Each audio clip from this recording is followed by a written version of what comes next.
Bienvenidos al segundo video de entrenamiento de cuchillas para corte digital de multicortadoras. Ahora, tenemos también formas y dimensiones de las cuchillas. Entonces, por un lado tenemos aquí al lado izquierdo las conocidas cuchillas de arrastre, es decir, cuchillas que penetran a un material y son arrastradas para cortar este material. Luego tenemos las cuchillas oscilantes de punta plana. Las cuchillas oscilantes son las que se colocan en una herramienta y hacen el ejercicio de serrucho, de subir y bajar, por eso se llaman oscilantes. Y al lado derecho tenemos las cuchillas oscilantes de punta fina. Entonces, las cuchillas tienen también el ángulo de corte. Así como lo vimos en el entrenamiento anterior, acá el ángulo de corte tiene una gran influencia en la fuerza que se necesita para ejercer para hacer el corte. Entonces, con las cuchillas de arrastre, por ejemplo, un ángulo de corte muy agudo o pequeño significa menor fuerza de arrastre. Sin embargo, la desventaja es que mientras menor es el ángulo de corte, mayor es el sobrecorte o demasía de corte. Eso lo vamos a ver más adelante. Pero el ángulo de corte, entonces, como hemos visto antes, me va a determinar la altura. Acá, por ejemplo, tenemos esta altura. Acá tenemos, miren, el ángulo, el tamaño del ángulo de corte, y tenemos toda esta altura de corte. Mientras más agudo, menor fuerza. Mientras mayor sea el ángulo, una menor fuerza de arrastre. Entonces, acá vemos, por ejemplo, este ángulo de aquí atrás se le conoce como el ángulo posterior o el ángulo de salida. Este es el ángulo de ataque 1, ángulo de ataque 2. Vamos a seguir avanzando. Entonces, acá vemos una pequeña fórmula, no se me asusten. Tenemos que T es el grosor del material. Estamos viendo una vista lateral de la multicortadora. Z es la mesa de... acá es la mesa de sacrificio, y Z es la profundidad que la cuchilla va a penetrar dentro de la mesa de sacrificio. Y TM viene a ser el T más Z. TM prácticamente es toda la capacidad que tiene la cuchilla para cortar, todo el área de filo. Entonces, el área de filo de la cuchilla yo lo tengo que determinar por la altura del material más el sacrificio que voy a ejercer dentro de la mesa de sacrificio, valga la redundancia. Entonces, vamos a leer un poco el texto. Profundidad máxima de corte. Hay una profundidad máxima de corte específica por cada cuchilla, la que es determinada por la longitud del borde afilado de la misma. Es decir, todo esto de acá es el borde afilado de la cuchilla. Entonces, esta es la profundidad máxima de corte que tiene esta cuchilla.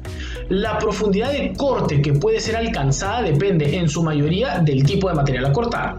Recuerden que se debe sumar el grosor del material y la profundidad del sacrificio para determinar si la profundidad máxima de corte de la cuchilla puede ser útil para el trabajo.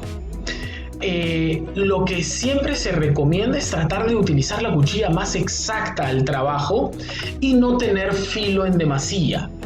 Es decir, si yo utilizo solo un material de esta altura, estaría desperdiciando todo este filo. Por lo tanto, voy a gastar la cuchilla de una manera dispareja.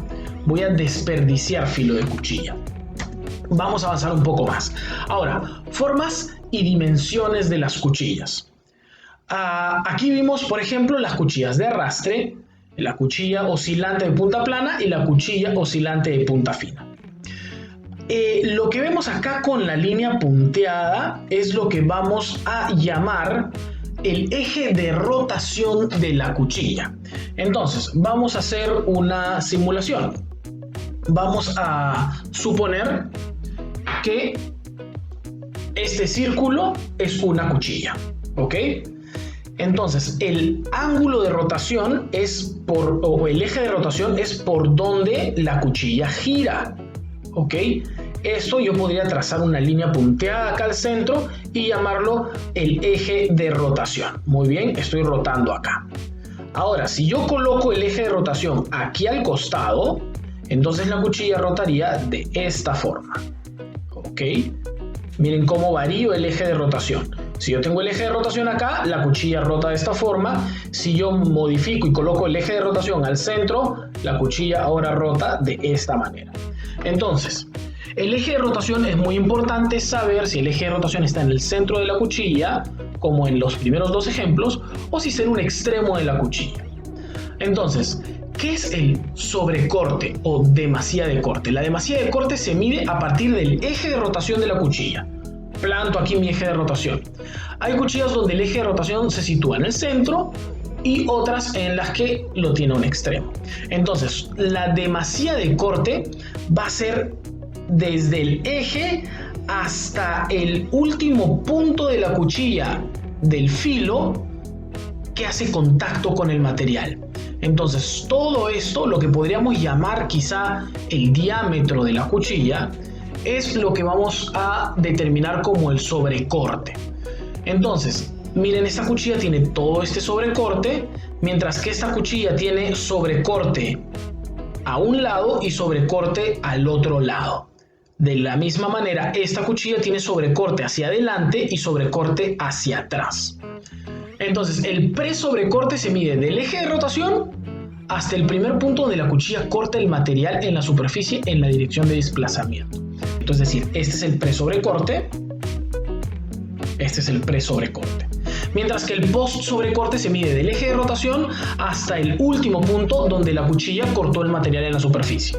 Entonces, este es el post-sobrecorte, acá tenemos el post-sobrecorte como X1 y esta cuchilla tiene solamente post-sobrecorte o sobrecorte. Entonces, todo el sobrecorte es la demasía de corte y se puede determinar o se puede dividir como pre-sobrecorte y post-sobrecorte dependiendo de dónde está el eje de rotación de la cuchilla.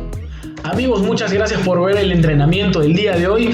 No se olviden darle like al video, a suscribirse a nuestro canal y activar la campanita para poder recibir alertas cada vez que subamos un video nuevo. Muchas gracias por acompañarnos.